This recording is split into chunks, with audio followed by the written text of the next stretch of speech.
Welcome to state and local government finance and policy. I call this committee to order. I call the State and Local Government Finance and Policy Committee meeting to order on January 5th, 2023. Do we have a quorum present? A quorum is present. This morning, since this is our first committee meeting together, we are going to go around the table and do some brief introductions. What I would like to do is to ask our representatives to state their name and the district that they come from, but we'll just go all the way around the table. So as we come to nonpartisan staff, please introduce yourself. As we come to partisan staff, please introduce yourselves as well. So with our newest member to the legislature, we'll begin with you, Representative Nadeau. Good morning, Madam Chair, members. I'm Danny Nadeau. I'm newly elected. I represent the cities of Rogers, Dayton, and Champlin. So happy to be here and looking forward to working with everyone and getting to know everyone a lot better. Morning, Madam Chair. Jim Joy. I represent 4B, which is Clay County, Becker County, used to be held by Marquardt. I'm excited to be here, first timer, and look forward to working with everyone.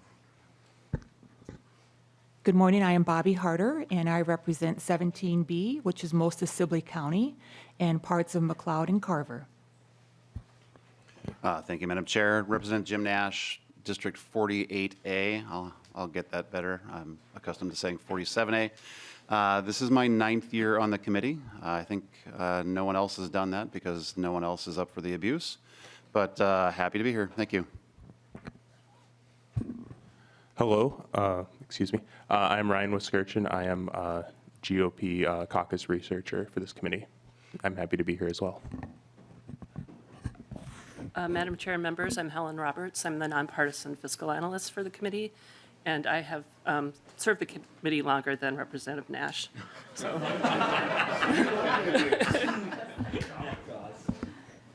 Good morning, Madam Chair and members. My name is Chelsea Griffin, and I'm a legislative analyst with House Research, nonpartisan staff. Good morning, Madam Chair and members. I'm Amanda Rudolph. I'm the committee administrator. This is my 11th year with the House, and I've previously been the committee administrator for GovOps, local government, elections, and state government. Thank you, Madam Chair. I'm Eric Peterson. I'm the committee legislative assistant for the committee, and this is my 4th year with the House this year. Good morning, Madam Chair and members. I'm Representative John Hewitt. I represent 56B, new change like Representative Nash was saying, that encompasses part of Rosemount, part of Egan, and part of Apple Valley. This is my non-consecutive second time on state government finance. My name is Rick Hansen, 53B, which is South St. Paul, Invergrove Heights, Newport, St. Paul Park, part of Cottage Grove, and Gray Cloud Island Township. This is my first time on the State Government Finance Committee in the years I've been serving. Madam Chair, members, Kali Vangher, and I represent District 64A, and that's in St. Paul. To give you an idea of where that is, I represent St. Thomas, McAllister, part of Concordia, William Mitchell, and all of St. Paul College. So I'm full of universities, but I'm here in State Gov, and I'm happy to be here. Good morning, Madam Chair and members. I'm State Representative Jerry Newton. I represent District 35B, which is Coon Rapids and Andover. Madam Chair, State Representative Mike Freiberg, District 43B, all or parts of Crystal, Golden Valley, Plymouth, and Robbinsdale. This is my 3rd or 4th non-consecutive time on state government finance. Like Representative Hewitt, we are the Grover Clevelands of the State Government Finance Committee. Good morning, Madam Chair and members. John Beeler, DFL Research for the committee. Thank you, and welcome to everyone. For those of you who have not met yet, I am State Representative Ginny Cleavorn. I represent Plymouth and Medicine Lake. Welcome to the committee, and I'm looking forward to working with all of you. I would like to remind the committee, Speaker Hortman has given us very clear directions this year.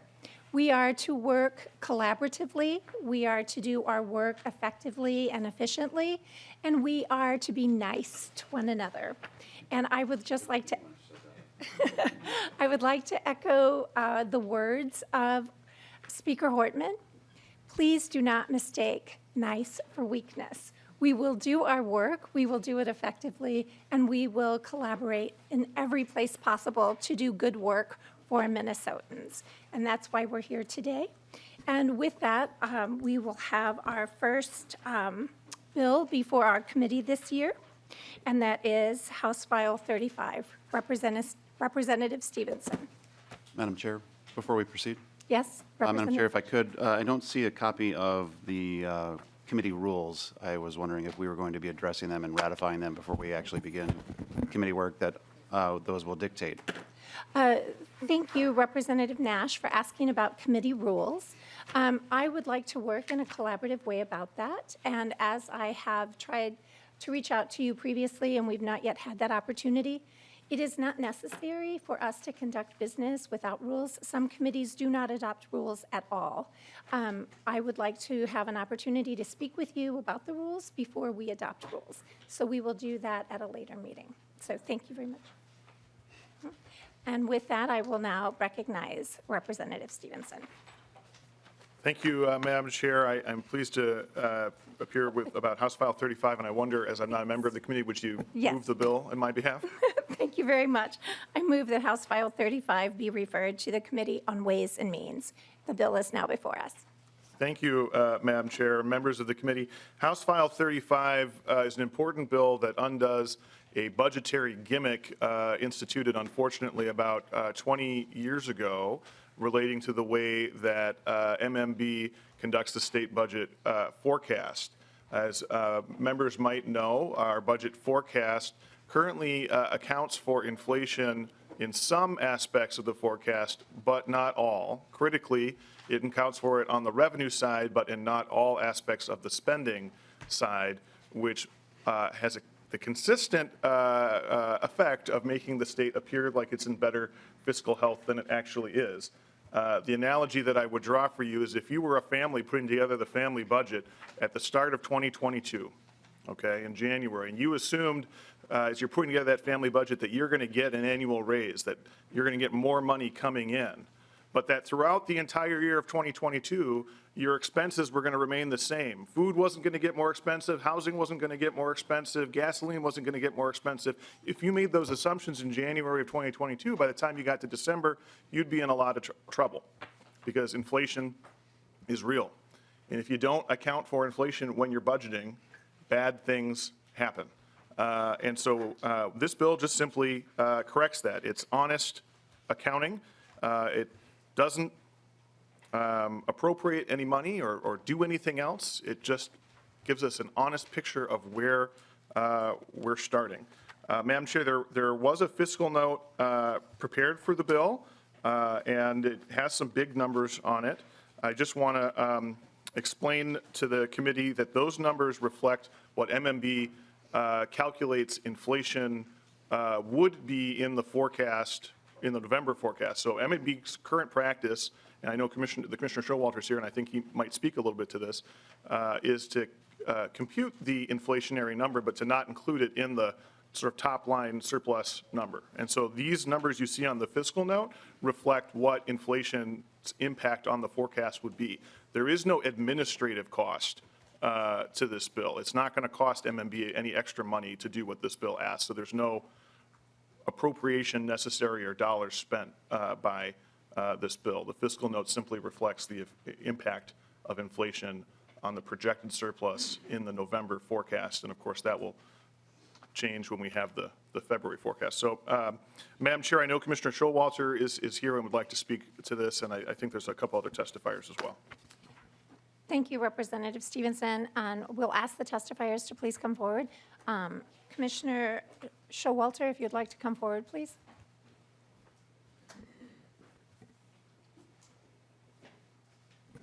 If you would please state your name for the committee and then begin your testimony. Thank you. Thank you, Chair Cleburne. Members, my name is Jim Showalter, Commissioner of Minnesota Management and Budget. Appreciate the chance to be here with you today. Just a few comments on the bill. I really appreciate the opportunity to speak with you about it. MOB supports including inflation in the forecast for state spending, and it's in line with how we deal with state revenues in the forecast. We think it's an important factor in presenting a reliable picture of costs and revenues, and particularly as we look into the future years. As required under 16A.103, the state expenditure forecast does not include an allowance for inflation. The result of that is the forecast has an estimate of state expenditures that's not adjusted to increase costs for maintaining state services into the future. There's several exceptions to this treatment, and that's where the forecast gets complex. There's places where state law expects that price growth will be reflected in payment formulas. This includes special education, nursing facility payments, tax and property tax refunds. There are also places where it wouldn't make any sense to apply inflation, things like debt service, where those dollar amounts are set because our interest rates are already known. The revenue forecast, however, does reflect the impact of inflation because that different treatment, the growth in prices does not, it affects revenues, but it doesn't on the other side of the budget, on the spending side. This understates likely future spending because price increases can result in higher costs and the erosion of ability to programs to deliver services to Minnesotans. This imbalanced view is only appreciated by those who are really deeply into the forecast. I admit that there's a lot of intricacies to the state budget. And it's not understood by a broader audience. It's been this way for a while. MMB's Council of Economic Advisors is kind of a ad hoc group of advisors of economists. They've been commenting on this provision for years, pretty much since it at first changed. And they've repeatedly pointed out in the forecast in a letter basically saying that the practice of excluding price changes on goods and services is fundamentally misleading. As of the November forecast, as Representative Stephenson noted, we estimate that 24 and 25, the inflation impact would be about $1.55 billion, $3.31 billion in 26, 27. And its estimate's pretty simple. Just multiplying the CPI over the spending over those periods of time where inflation hasn't already been put in by legislative action. Prior to 2002, just going back a little bit in history, the forecast did include inflation. So this isn't like wildly unusual. This is in fact how it was done for many years before that. At that time, the impact was included in years without an appropriated budget. For example, in the current setting, that would be fiscal years 24 through 27. The forecast referred to it as discretionary inflation. The term is important because it doesn't mean that it's program specific. It's just that general price pressure that state programs are experiencing, and it was estimated by using CPI on general fund expenditures. So in 2002, just a quick history here, the legislature amended 16A to strike the language requiring inclusion of inflation in the expenditure forecast. This bill just undoes that change back in 2002. And as all of you've heard, there are a number of different programs and different number of measures of inflation. Given that this bill returns to that prior 2002 language, we will use that same kind of general approach towards estimating inflation. Just again, thank you for hearing this bill and examining this issue, and happy to take any questions. Thank you. I would like to get through the testimony before we address questions, if that would be all right with you, Representative Stephenson? Certainly. All right. With that, do you have additional testifiers? I have on the list Clark Goldenrod. Would you like to call Mr. Goldenrod forward? Yes, Madam Chair. Oh, Miss. Excuse me.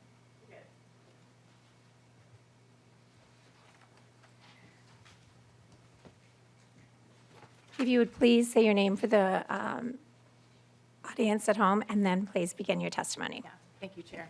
My name is Clark Goldenrod, and I'm the Deputy Director of the Minnesota Budget Project. The Minnesota Budget Project is an initiative of the Minnesota Council of Nonprofits, and we identify and promote policy solutions that expand economic opportunity and economic security to all Minnesotans. May I ask you to please move your microphone just a little closer? Yeah. Thank you. Is this better?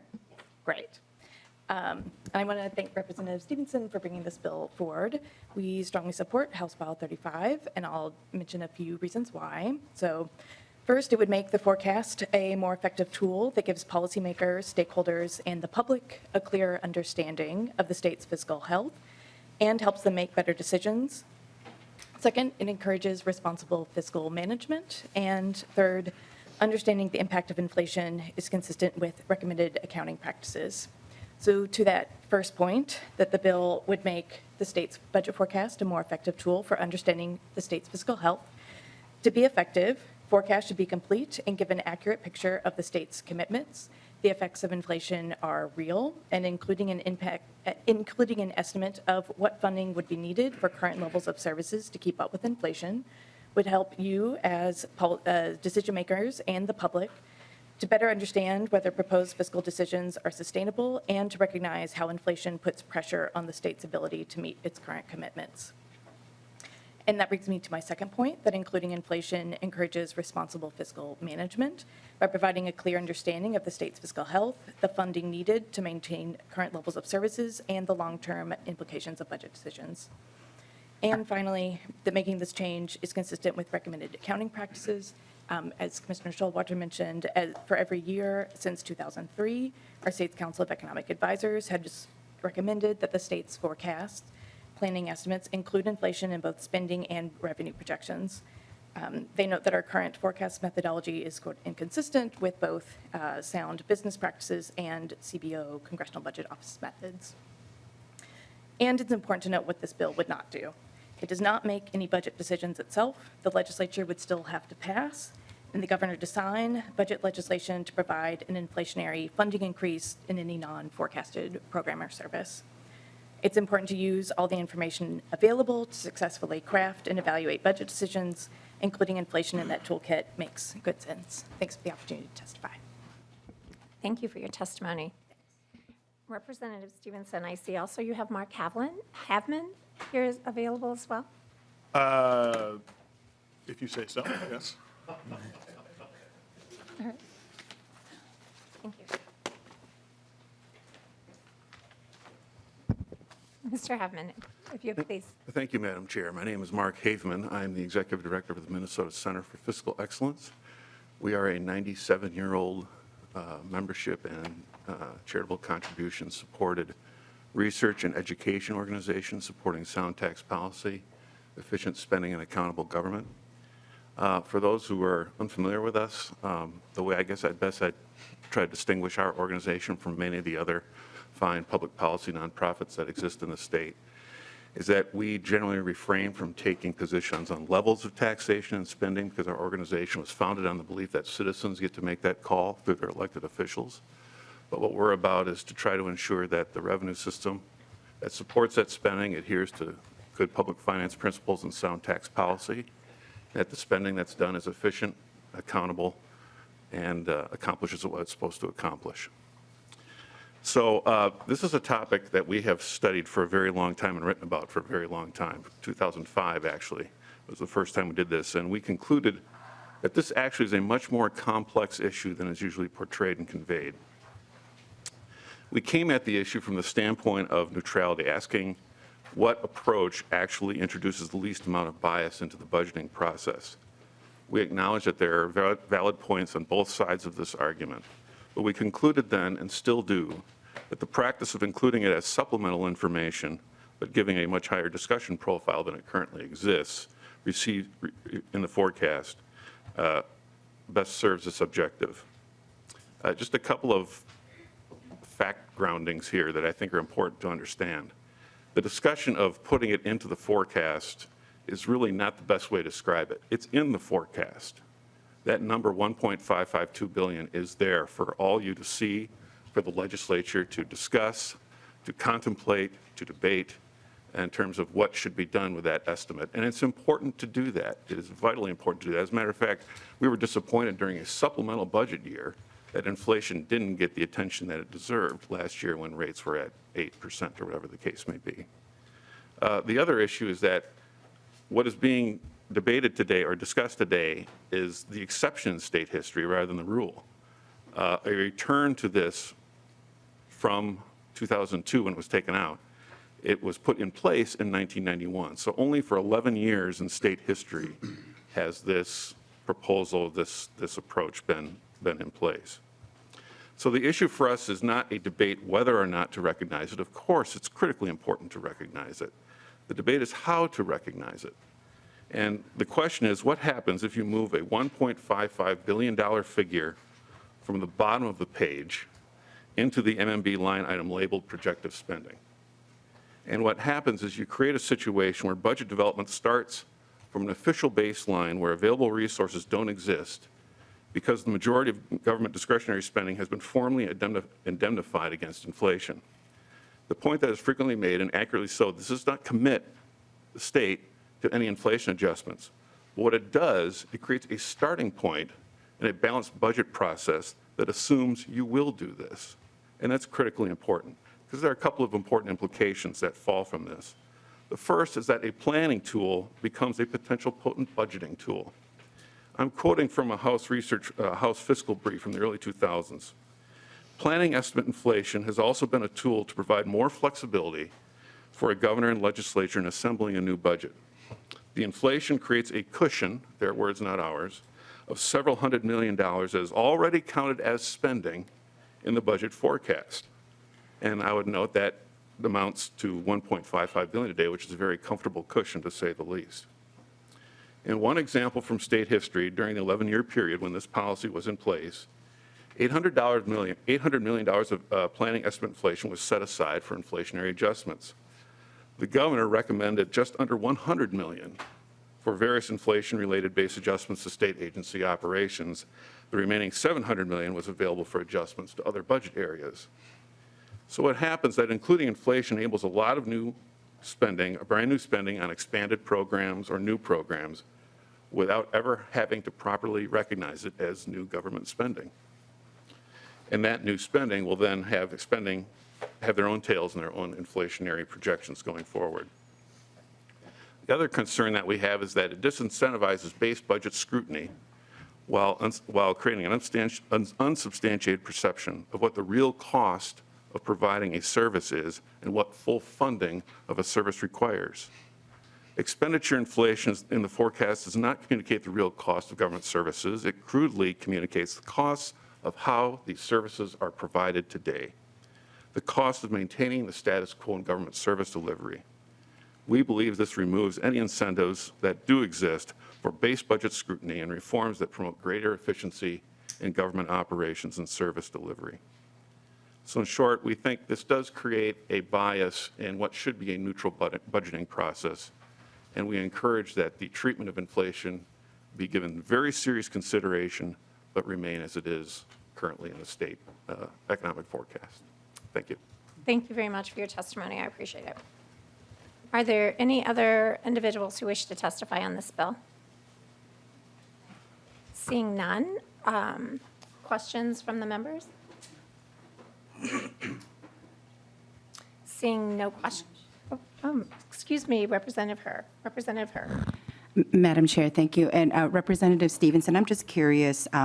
So it looks like here that CPI is the inflation numbers will be based on CPI, and I guess I'm just curious why not PCE? Like CPI only reflects direct cost to consumers, whereas PCE is actually more comprehensive. And so, like for example, healthcare is factored into the PCE, and it has, it makes up about 22% of that index, but it's only 9% of CPI. And I guess I'm just curious as to what was the decision as to why one indice versus another one. Representative Stephenson. Madam Chair, Representative Herr, so the bill is silent as to the measure of inflation that MMB would use. MMB uses CPI in their current calculations. So I'm going to ask if that question could be answered by MMB more appropriately. My bill does not prescribe what measure of inflation MB would use. I think it's a good and fair question, but I think Commissioner Showalter or others might be better equipped to answer that question. Again, if you'd please state your name for the record. Absolutely. Jim Showalter from MMB. Madam Chair, Representative, a great question. CPI was what was used back previously, so I think we've just resumed those prior practices. You're absolutely right. There's a number of different indices that we could use. I think CPI is probably the most general, and we'd revert to that practice. But there's certainly different alternatives that would be available. As the author suggested, the bill itself is silent to that. And part of the conversation and work that would be ahead is the conversation between MMB, legislative staff of both bodies, to make sure that we're working off of commonly accepted and appropriate principles. So, I think that is one of those ongoing discussions of what's the right way, what's the best way to reflect the impact of inflation. Thank you.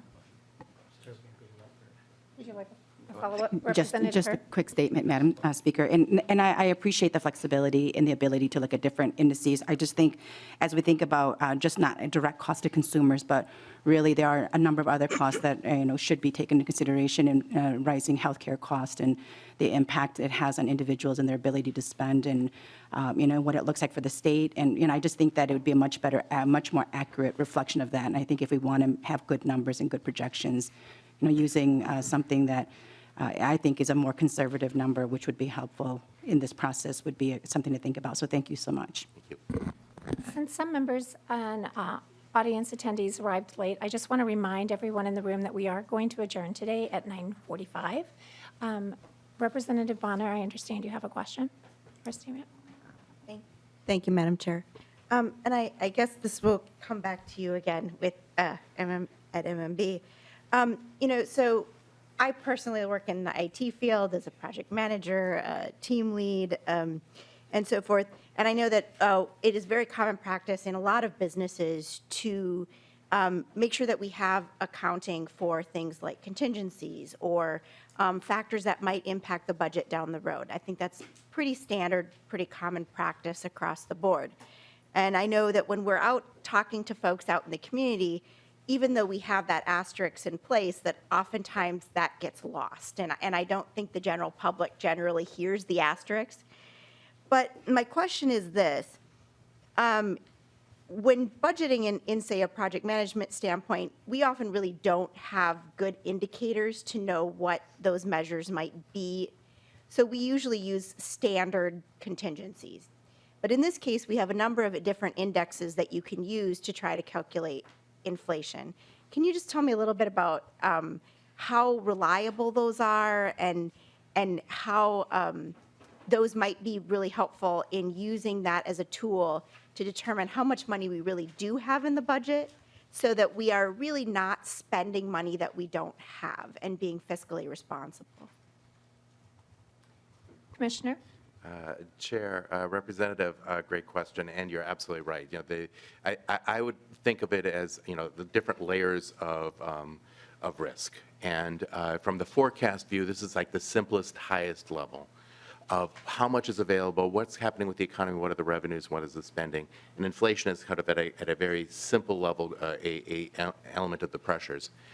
We do prepare a report on a regular basis about the volatility of our revenues, and so that is one estimate that shows sort of historically what's our confidence interval of the revenues that we're budgeting or showing in the forecast, because it is a point estimate, it's not a range.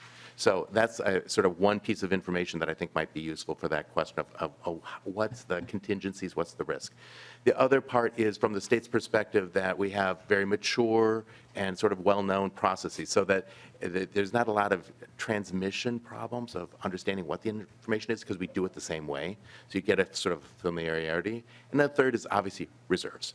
And the state has a significant budget reserve. It's been developed and grown over the last decade. It's really an important tool because there is volatility in economic activity as well as some of the demands on the state. So those are at the very highest level. As you move down into the project level, it becomes more complex. And the admonition is really simple. Appropriation is the limit of the resources that are available to the manager, to the agency head for the tasks that it's at hand. So at all times, that is the cap. And to the extent that the project can't be done or has to be scaled back, that is on the agency to do, or come back to the legislature in succeeding sessions.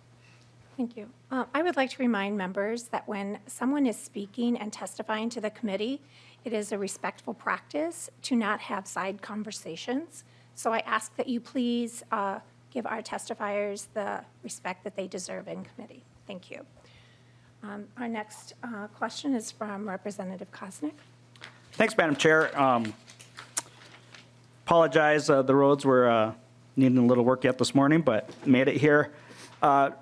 Representative Stevens, there's been a little discussion on, there's not defined what the inflation factor index will be in here. But if we could talk about looking at the fiscal note, I know I don't think we went over that, did we, Madam Chair? If you have a question, please raise your question. Yeah, the question is, did we go over the fiscal note? I came in a little late to the committee. We have discussed the fiscal note, yes. I'm sorry? Yes, Representative Koznick. we Okay. Looking at it, looks like it's, 1.5 some billion for the next biennium and 3.3 in the following biennium. So is this basically growing government on an automatic basis? He's shaking his head. If you could comment, I'd appreciate Excuse me, Representative Koznick, to whom are you asking your question? the author. I said Representative Stevens. Thank you. I did not hear that. Representative Stephenson. Thank you, Chair Cleavorn and Representative Koznick. I did address this issue in my opening statement. The numbers in the fiscal note reflect what MMB's projection for inflation would be in the next two bienniums. So it's saying that the amount of the projected surplus would be reduced by $1.5 billion in the net first biennium and 3.3 in the tails. This bill does not appropriate any money, and there's no administrative cost to MMB.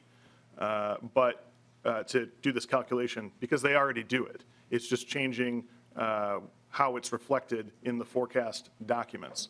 So what the fiscal note is telling you is that if we enact this bill, the projected surplus will be smaller in the next biennium by 1.5 billion because we'll be accounting for inflation, but it doesn't actually spend any money. So no, and I think you've heard testifiers both for and against this proposal tell you that this bill doesn't put anything on autopilot because it doesn't appropriate any money. It just is, from my perspective, a more honest accounting of where the state sits from a fiscal perspective. Madam Chair, thank you. And Representative Stevens, I appreciate the answer. And looking at the fiscal note, it does note that the legislature would still need to determine how to allocate and appropriate the inflationary amount. So I think there's some concerns there, and that would be my concern as well. Thank you, Representative. Representative Nadeau? Thank you, Madam Chair. So my question has to do with what is the common practice in other states? Do they anticipate inflation on both sides of the equation moving forward for their budget estimates? Do you know? I don't think anybody here wants to, just automatically have automatic spending increases, and at the same time, I think people want to be reasonable about, what those anticipated revenues are. So would we, in order to have it to be balanced, I have two questions. Would it be just as effective to eliminate inflation from our revenue estimates to create that balance? That's one question. And then number two is what do other states do when it comes to inflation calculations for expenditures? Representative Stephenson, and I'm going to ask you to be brief in your answer, please, Yep. so that we can move on. Yep, Madam Chair, Representative Nadeau, it would not be better to take inflation out on the revenue side. That would take us further away from reality, not closer to it. Inflation exists. We should recognize it. As to your second question, I couldn't give you a comprehensive survey of all 50 states. I do believe, and I think Commissioner Showalter is nodding his head, that other states do this practice. It was suggested earlier by one of the testifiers. This is what the Congressional Budget Office does. And I think you'd be hard-pressed to find a business that didn't budget accounting for inflation in their businesses. They probably wouldn't be in business very long if they did that. Just one follow-up. Representative Nadeau. Thank you, Madam Chair. Do counties, in their budgeting process, do they anticipate and budget for inflation? Do you know? Representative Stephenson. Chair Cleavorn, Representative Nadeau, I bet you might know from your prior experience. I do not, and I don't know if Commissioner Showalter doesn't either, but I know that you worked in county government for a while, so maybe you know. I don't. I don't think they do. That was my question. I just thought maybe Thank the you, commissioner Representative. knew. So thank you, Madam Chair. I really appreciate it. I do want to remind the committee and the audience today that we are going to recess at 9:45. If we have to come back at a later time today, we will do so. So I ask that we please keep our questions and comments as brief as possible going forward. Representative Nash.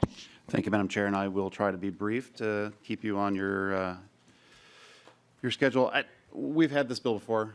I've opposed this before. I will continue opposing this. Would encourage my side to also oppose this. It goes back to, I think, the general presumption that this is reflected already, and that this body that we serve in is responsible to figure out budgets and to set budgets and to work through that, and that here in committee and in the next committee stops and on the floor that we will debate those issues and we will have those conversations.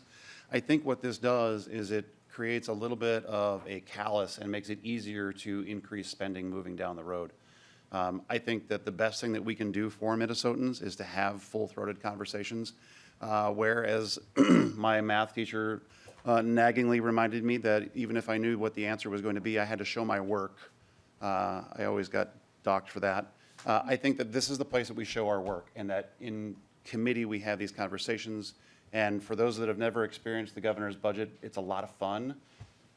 Not really, but we go through line item by line item, and we do talk about these things, and it is accounted for now.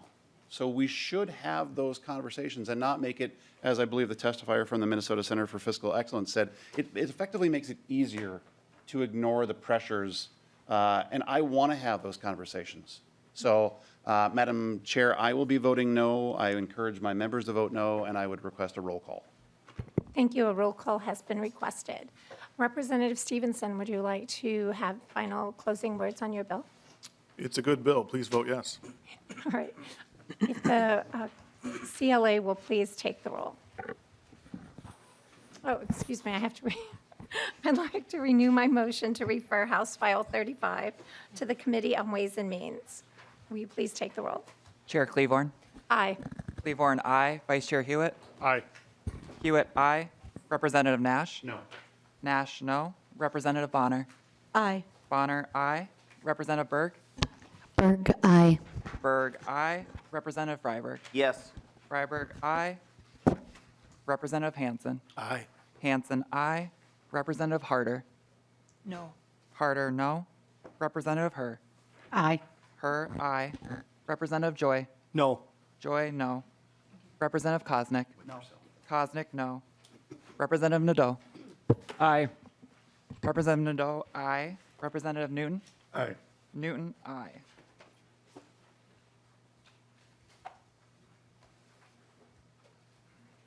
That's 9 ayes and 4 nays, Madam Chair. With 9 ayes and 4 nays, House File 35 is on its way to Ways and Means. Thank you, Representative Stephenson. Thank you, Madam Chair.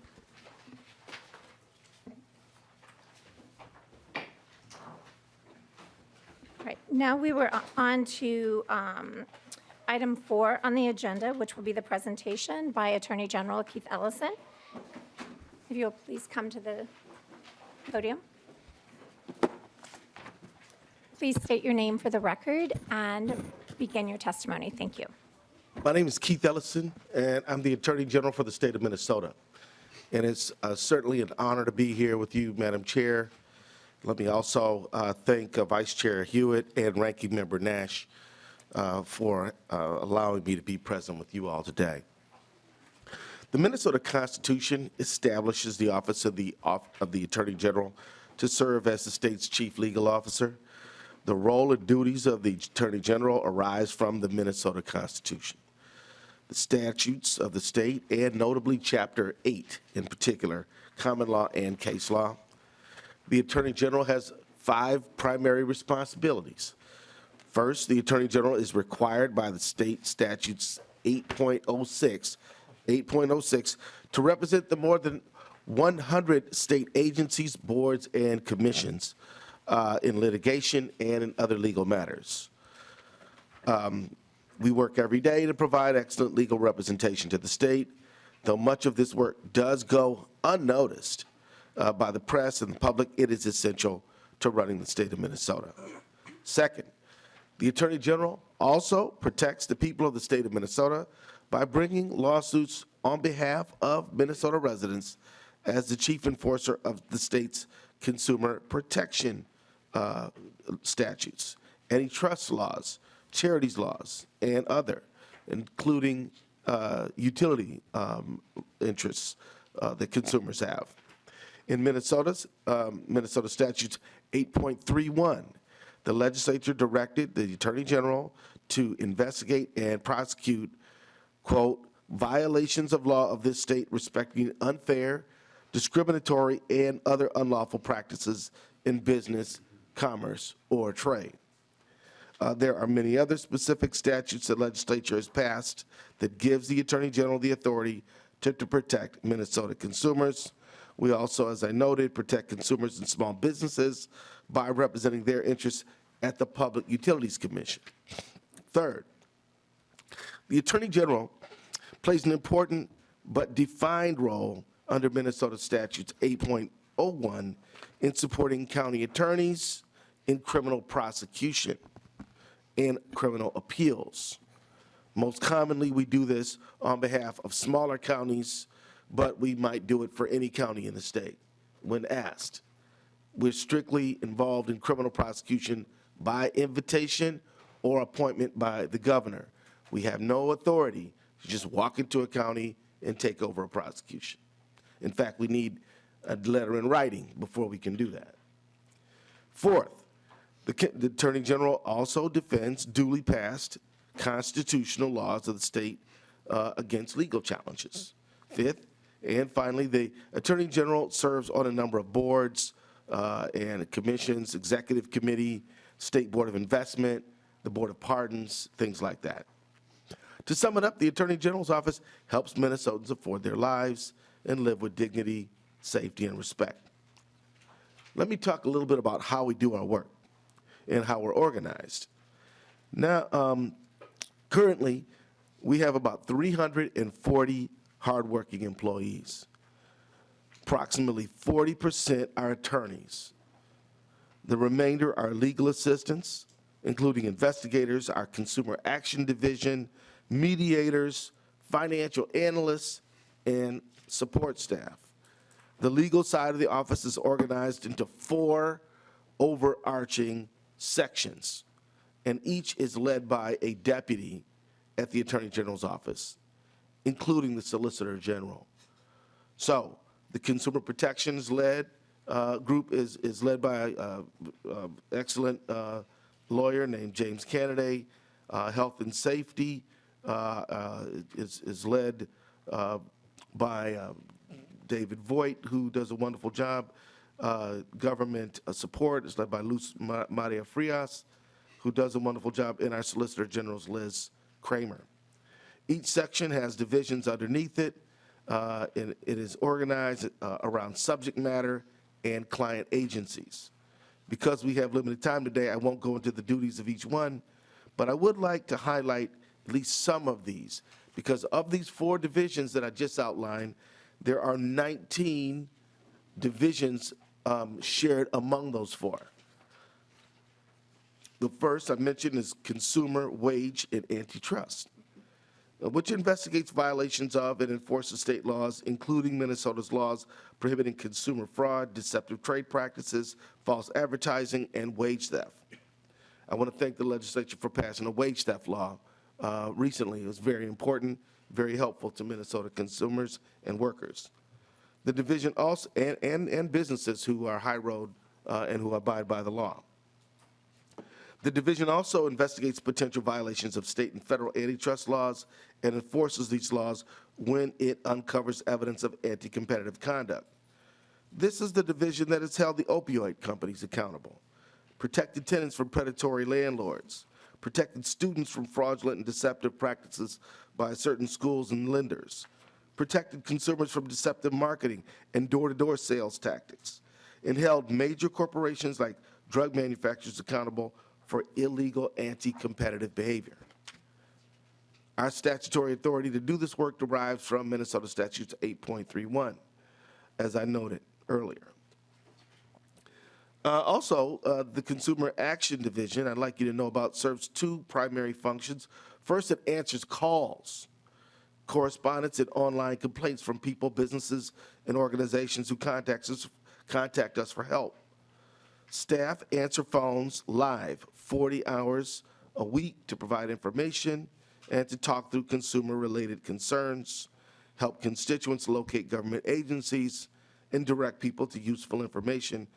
I'd like you to know that last year, fiscal year 2022, this group fielded more than 52,000 calls. And in 2020, they did over 80,000. So they get, so when consumers are calling over their bill and have questions and hit a phone tree and are on the line for 40 minutes trying to get an answer to their question because their bill doesn't look right, they can always turn to us, and our office answers those calls. In fact, we have resolved more than 14,000 files and mediated settlements worth over $10 million in the last 4 years. Over the last 4 years, we've gotten a total of $26 million back into the pockets of Minnesota consumers. So that money doesn't go to the general fund, it goes back into families' budgets, and that's important. Charities Division is required by state law to maintain a public registry of charities, charitable trusts, professional fundraisers that operate in the state, oversee and regulate all charities and charitable trusts, including nonprofits active in Minnesota, and enforce charitable organization solicitation, charitable trusts, and nonprofit laws. We also have under our consumer group a special outreach unit, which focuses on investigating and bringing enforcement actions to stop and deter deceptive and unlawful practices that target groups that have certain social, economic, linguistic vulnerabilities. So, for example, there are people, because they may not speak English or because they might not have, because they just don't have a culture of using government, that they might not even know exist. So our unit does outreach to them. And we've done a number of things to help tenants in this area. And of course, I want you to be aware of our Residential Utilities Division, which is mandated under Minnesota Statute 8.33 to represent the interests of residential and small business utility companies at the Public Utilities Commission. The Attorney General's office is the only thing standing between the consumer and the utility company asking for higher rates. And we do our job with vigor and professionalism. Criminal Division. It is important to note that we have a well-defined but important criminal division. Under Minnesota Statutes 8.01, as I noted, we support the 87 counties, including Hennepin and Ramsey, but also Brown County, Pennington County, the smallest counties in the state, Lake of the Woods County. When they need us, we show up. I'd like you to know that when Skip Humphrey was here, we had 12 criminal prosecutors. We got down to 1 when I got here. We boosted those up to 3 full-time. We have 3 others who do appellate work. I'd like you to know that I think that there's a lot more we could do, and we don't like it when we have to tell counties, we'd love to help you, but all of our people are booked. And that's a problem that I hope to solve this session, though that is not the topic for today. In the last 4 years, my office has taken on and prosecuted 47 serious violent crimes in 22 counties, and I'm proud to say we have never lost. Second, the Criminal Division often assists counties in criminal appeals. This is very important. This helps shape the law and determines what the law is, often upholding statutes that you have passed. And we have helped close to 200 of them in the last 4 years. Third, upon the request of the county attorney, the Criminal Division assists in civil commitment hearings involving dangerous sexual predators. We also have an important medical fraud unit, which I won't go into for time's sake. Last thing I want to share with you is, I know this is not a budget discussion today, but I want you to know that the Attorney General's office brings real value to the state of Minnesota. During the 3.5 years from January 2019 to June 2020, the Attorney General's office brought in, returned, or saved Minnesotans more than $1.5 billion. Yes, I did say billion.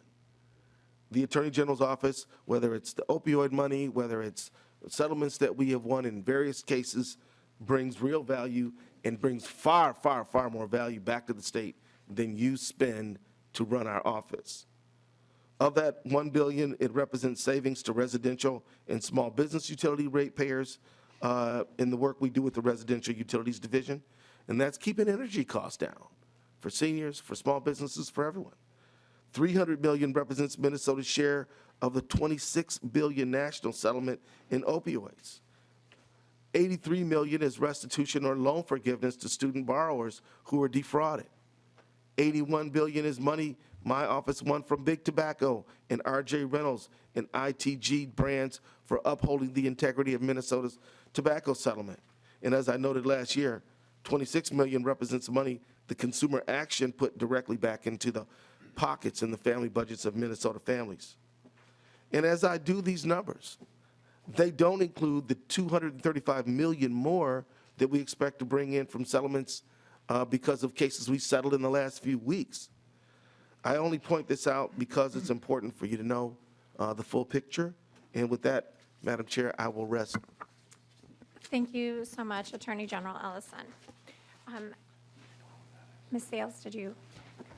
What we'd like to do next is to have the overview from the State Auditor's Office. Thank you very much.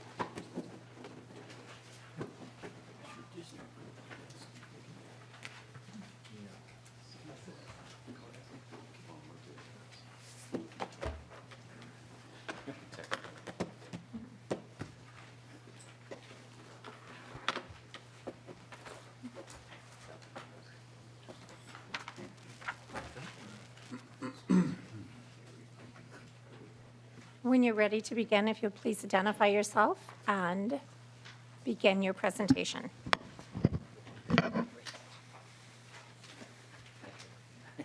All right, good morning. Thank you, Chair Cleavorn.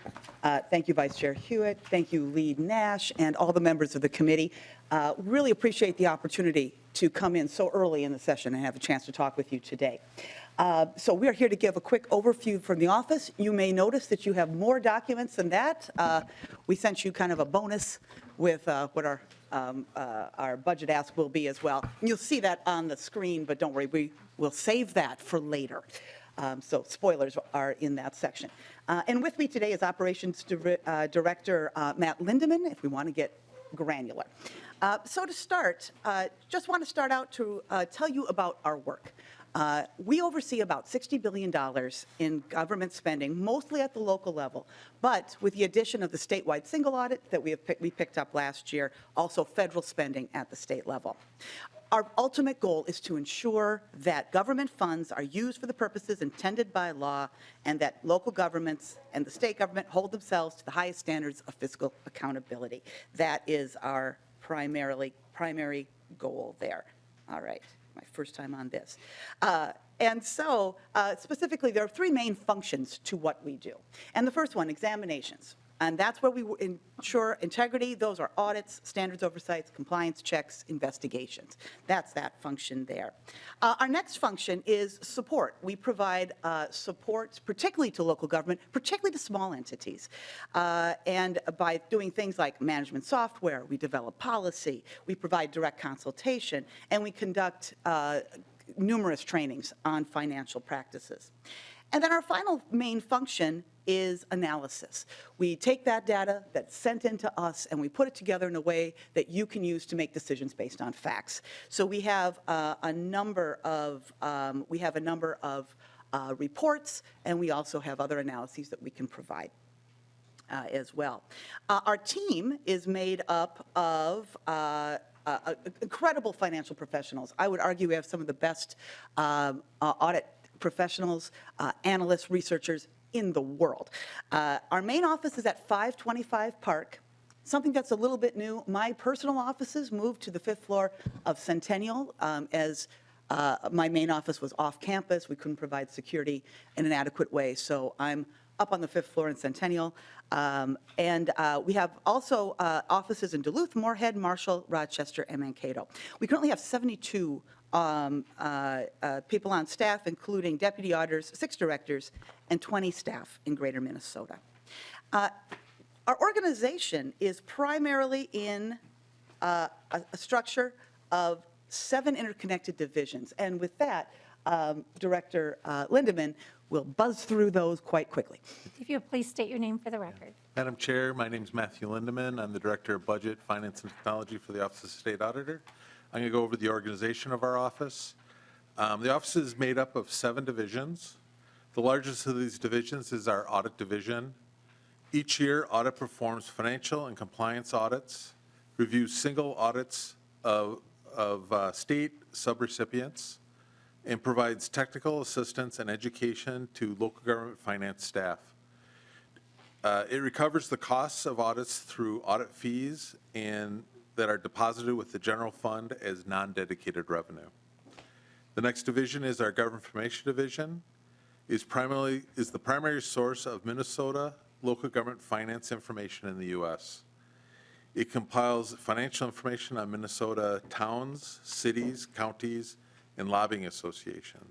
In addition to collecting information, it helps local governments by answering reporting questions and supporting the small city and town accounting system software program, which is also known as CTAS. The next division is our Legal/Special Investigations Division. It provides legal support to the whole office. In addition, it investigates allegations of theft and misuse of public funds. It coordinates with law enforcement when appropriate and posts its reports on the OSA's website as educational tools. The next division is our Tax Increment Financing Division, which has oversight of expenditures of TIF districts in the state. It identifies and communicates issues to TIF authorities for correction. It also works to educate TIF authorities so that they comply with the law. The TIF division is funded by a statutory appropriation collected from local government tax increments. So it's not a general fund. It does not affect our budget directly. The next division is our Pension Division, which supports local public pension plans. It collects and reports on financial information from these plans. It also responds to thousands of questions each year of volunteer firefighters who serve as trustees of these plans. The next division is my division, I should say, that supports the day-to-day operations of the entire office. It provides support in technology, office management, accounting, and budgeting for the entire office. And then finally, we have the Constitution Division, which provides office-wide management. It consists of the state auditor herself and her support staff. It coordinates legislative activities and policy development, provides communication support to the whole office, supports the state auditor on her 7 boards that she serves on. A quick look at our budget shows that approximately 85% of the OSA's budget is dedicated to paying salaries and benefits. The audit division comprises 70% of the OSA's budget, with most of the costs being recovered through audit fees and indirect cost recoveries. Audit fees are based on actual costs of conducting audits. Since 2000, the OSA's general fund appropriation has dropped approximately 21% when adjusted for inflation. And finally, the OSA's budget is less than 5/100ths of a percent of the state's overall budget. Thank you very much. The math teacher me had to put that in there. Thank you. We have a couple more things. Perfect. Thank you. To talk briefly about our results. Now, this is something I'm going to get you a more detailed piece on. We do a longer piece on this, but our numbers are still coming in as we're finishing those up. Over the last 2 years, a couple of highlights. We found over $450 million in audit adjustments and counting. This is where we help get money where it's supposed to go at that local level. We found over $4.5 million in fraud and had a number of investigations that led to criminal prosecution. We've certified over $600 million in state aid, like local government aid, some TIF aid, and a couple other spaces. We've trained over 2,000 people on fiscal integrity issues, and we've overseen about $678 million in pension assets, primarily, again, in the Volunteer Fire Relief Association space. What you'll see And I'll just give you a thing. Our services are becoming more and more demand. And I'm just going to show this quickly, just a preview. Our budget change items are basically organized around the idea that audit resources are stretched really tight right now nationally. If any of you are in the accounting field, you know you're extremely popular right now. And as a result, we are building up some of the infrastructure around the work we do to stretch that work as far as we can, also to respond to increasing demand from law enforcement and the public for further investigations on that. As always, we really hope you contact us. If you think you want to put an audit in your bill, please call us. We may be able to find you a more cost-effective way to get at your oversight needs. We may be able to help you find something that's already happening. So we can definitely help you build out how that oversight can look. I think that most people who have talked to us have seen a reduction in their fiscal notes if they give us a call first. You'll also see our work this year. If you're on committees like taxes, we will have a tax increment finance clarification bill again coming through. And if you serve on the pension commission, you will also see our Fire Relief Association clarifying bill come through as well. We'll have positions, and we're here to support you on any other work you have. Please contact with us any way you can. Please write down this phone number. It's this phone here. I would love to talk with you further. And with that, we can either stand for questions or give you time to go to your next thing. We will move on to the next presentation, but thank you, Auditor Blaha, for being with us. Thank you very much. Now we have the Legislative Coordinating Commission coming forward, and I appreciate your time and effort with us today. I have 5 members, or 5 individuals to testify. If we can just do a lightning round, 2 minutes each, and then we can adjourn on time, if that would be all right. All right. Thank you. If you'll please state your name for the record and then begin your testimony. Madam Chair and members, my name is Michelle Weber, and I'm the Executive Director of the Legislative Coordinating Commission. We're really happy to be with you this morning. We have each of the directors from the joint offices and commissions, and we are prepared to do just a 2-minute overview, but happy to answer more detailed questions, come back to the committee, or meet with any of you individually. Sometimes you will hear the Legislative Coordinating Commission, and that means 2 different things. So one is there's an oversight body, and I should have mentioned included in your packets. In the interest of time, I didn't connect the technology, but included in your packets is a slide deck that we had put together. The Legislative Coordinating Commission is an oversight body that provides oversight and direction to all of the joint offices and commissions. Some of the joint offices have individual oversight bodies in addition to the Legislative Coordinating Commission, but it's reflective of the leadership in the House and the Senate. It's a 12-member body, 6 members from each of the House and the Senate, 4 from the majority and 2 from the minority. The joint offices will talk to you today, and many of us are funded through this committee, our operating resources. There's approximately 170 employees across all of the joint offices, and our total budget from this committee is about $45 million over the 2-year period, over our base budget. So with that, I will turn it over to Ms. Randall. Thank you. Thank you, Madam Chair and members. For the record, my name is Judy Randall. I'm the Legislative Auditor. It's nice to see you all here today. Real quickly, the Legislative Auditor, despite its name, does not audit the legislature. We audit the state. We audit the executive branch agencies and really anywhere the state money goes. We do that in 3 different ways. We do audits, which you might guess from our name, financial audits. We audit the state's financial statements. We do internal control and compliance audits of executive branch agencies. We also do program evaluations. Those are directed by the legislature. The Legislative Audit Commission, which is our oversight commission, which I'll touch on briefly, directs us to evaluate about 6 state-funded programs each year. Those are kind of a broader look at programs, seeing if they're doing what the legislature intended, ensuring compliance, and then we make some recommendations usually for improvement. Finally, we do what's called special reviews. Those are ad hoc investigations or deeper deeper dives. Our office receives, last year we received almost 350 different complaints, allegations, concerns, reports of data breaches or losses of state resources. We process all of those, and then we select a few that we think are especially concerning and do a deeper dive in those. We work year-round as your oversight body, and so if you have any questions or concerns, please reach out to us at any time. Our Oversight Commission, the Legislative Audit Commission, is bipartisan. We are nonpartisan. Our Audit Commission is made up of 3 members of each caucus, so it is even representation. Representative Hansen on this committee has been chair, vice chair, all sorts of things on that commission, so if you have questions about it, I'll volunteer him to guide you through that. Thank you, Madam Chair. Thank you very much.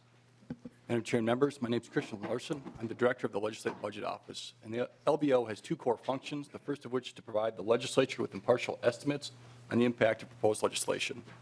That occurs through really 2 processes. First, the fiscal note process, which is the impact on the state budget, and then the local impact note process, which looks at local budgets. Our second charge is to provide the professional and technical support to the Tax Expenditure Review Commission, and that commission does an annual review of tax expenditures in the state of Minnesota. The LBO was created in 2019. We started right before the 2020 legislative session, so we're going into our 4th session as an active office. The Tax Expenditure Review Commission was created in 2021 and started meeting last year, and so that work really has occurred over the last 12 months. The LBO budget is broken down into 2 components. The base budget for the local impact and fiscal note process is $3.554 million, or $1.57 million per year. And the Tax Expenditure Review Commission has a base budget of $1.265 million. And that portion is overseen by the Tax Committee. The Fiscal Note and Local Impact Note process is overseen by the State Government Committee. We have 18 FTE, 13 of which are budgeted for the Fiscal Note process and the Local Impact Note process, 5 of which are budgeted for the Tax Expenditure Review Commission. The other major cost component of our office is the lease of the fiscal note tracking system, which is the technology solution to run the fiscal note process. We have an oversight body, the LBO Oversight Commission, which oversees the work of our office. And we also, again, work with the Tax Expenditure Review Commission, which oversees our work related to tax expenditure reviews. Thank you. Thank you very much. Hi, I'm Elizabeth Lincoln. I'm the director of the Legislative Reference Library. We were started in 1969 with a mission to collect and provide information to legislators and staff. One of the primary ways we do that is to answer questions. We answer about 6,000 questions per year. Our collection of print and electronic materials is focused on state-level public policy issues, on current and historical information on the Minnesota legislature. We're the state's depository library, so we collect materials from all state agencies and archive those permanently. That provides transparency into the operations of state government. We have a terrific magazine collection that we use. We have alerting services to maximize the use of that collection and keep legislators and staff on top of the issues that they're facing. The library pays for key electronic resources on behalf of the legislature, so that includes newspaper access across the state, passwords to the Star Tribune, and other newspapers across the state, I guess. We provide also access to hundreds of electronic magazine resources. In addition, we provide specialized databases that staff around the legislature use, like the Bloomberg Tax Library, Westlaw, some other resources like that. Library staff collaborate on the legislature's website and have a particular special role in providing the search engine for the whole legislature. We compile historic legislative statistics and maintain a rich database of a lot of materials, but particularly biographical information about legislators. Our primary cost is staff, of course, and we have 13.75 full-time equivalent positions. We kept 2 positions open during the time we were working from home, but we have since filled those. The library's on the 6th floor. We also have a satellite location in the Senate building, a small reading room there. I'd be happy to answer any questions you have about the library. Thanks for your time. Madam Chair, members, for the record, my name is Ryan Inman. I'm the Revisor of Statutes here at the Minnesota Legislature. The Revisor's Office is another one of your joint nonpartisan offices here. Our duties are codified under Minnesota Statutes Chapter 3C, but they can really be boiled down to we're here to help you. We've got 60-ish permanent and session-only employees. Those range from attorneys to drafting and editing assistants, legal editors, and IT professionals, as well as administrative support. Our services can really be thrown into 3 buckets. We've got legislative services, publication services, and IT services. The legislative side is exactly what you'd think it would be. We draft bills, we draft amendments. Towards the end of the session, you'll see us working on side-by-sides, conference committee reports. A lot of the services that we provide are similar to House research, except that we don't staff committees. We are a joint entity, so we don't do that. We do provide a rigorous quality control element for the legislature, so every bill that's introduced here crosses at least one of our lawyers' desks and is touched by a number of our editing staff. We're looking for the rules of grammar and our style, legal and constitutional review, and just generally making sure the words on the page mean what you think they do. As far as the publication duties are concerned, we are the official publisher of Minnesota statutes, Minnesota rules, and laws of Minnesota. Those are all published on a regular basis, depending on when we're working on them. Laws are every year, statutes are every other year, and rules are every other year as well. They're all available in print and electronically, and both of those versions are designated as official for legal proceedings here in the state of Minnesota. As far as IT services are concerned, we provide network storage and processing, VoIP, we manage the telephones here, and we maintain the permanent database of all Minnesota law. We also support the website's functionality, and then finally, we've got the drafting system that we are primarily responsible for. I'll be bugging you about it later this year, just a heads up, but it really is the engine of the work that we do here, and not just in our office, but the House and the Senate as well. So happy to answer questions. Otherwise, thanks for having us here. Thank you. I feel like the micro machine guy. And Madam Chair, members, again, for the record, Michelle Weber. I am going to just speak very quickly about the last few slides. Susan Lincheski, the Director of the Pension Commission, was unable to join us today, but she's happy to talk with you. There are 3 staff in the Pension Commission. Their operating resources are provided through the jurisdiction of this committee. It's approximately $1.2 million over the 2-year period. There is a 14-member Pension Commission oversight body that governs the work of the Pension Commission. They take testimony on pension and retirement-related bills, provide oversight to the public pension plans, and they also draft pension-related bills.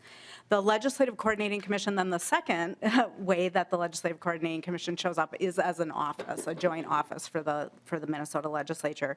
We serve as an umbrella organization for all of the joint offices with respect to human resources and fiscal services. We also staff a multitude, I believe there are 28 active joint commissions, and so we provide staff support to those commissions. We provide the GIS, or the mapping services, and the boundary information on behalf of the state. And then we also serve as a fiscal agent for significant legislative-wide activities, the membership to NCSL, the Council on State Governments, the public broadcasting and TV production. We serve as the fiscal agent for those types of activities. So with that, Madam Chair, that concludes our overview. Thank you very much. I would like to thank each of you for the great work that you do for our state and for all Minnesotans. We couldn't do our great work without you, so thank you very much. I would also like to acknowledge Nash Boone, who is our new page and was with us today to help organize all of our materials. Thank you very much for your work. I would like the committee members to know, and for the public to know, our next meeting will be Tuesday, January 10th, 2023. With our business being completed for today, we are adjourned.